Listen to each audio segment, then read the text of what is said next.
Euh, il est évident que dans la littérature sur le coaching, il y a un grand nombre d'auteurs, si ce n'est pas tous les auteurs qui mentionnent, qui suggèrent, qui mentionnent l'importance de la qualité de la relation de coaching, au même titre que dans une relation thérapeutique. Hein, c'est mentionné comme étant un facteur très important.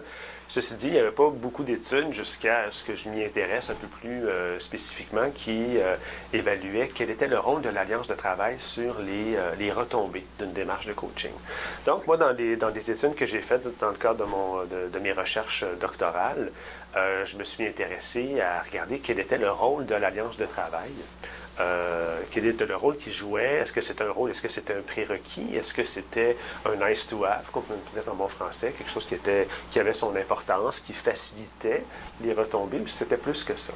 Et ce qui est ressorti de façon très intéressante, en fait, c'était que plus les gens suivaient de séances de coaching, eh bien, plus ils voyaient leur sentiment d'efficacité personnelle augmenter. Et quand on venait regarder et mettre la loupe de façon un peu plus précise sur la qualité de l'alliance de travail, et quand je parle de qualité de l'alliance de travail ici, on parle de relations. Moi, j'ai utilisé un concept qu'on voit de plus en plus fréquemment qui s'appelle l'alliance de travail dont je vous parle depuis tout à l'heure, qui a 3 sous-éléments, c'est-à-dire à quel point est-ce que mon coach et moi nous entendons sur les objectifs à poursuivre dans le cadre de la démarche, à quel point est-ce qu'on s'entend sur les moyens pour atteindre ces objectifs-là, et finalement, quelle est la qualité du lien qui nous unit. Et donc, c'est une évaluation de ces trois éléments-là.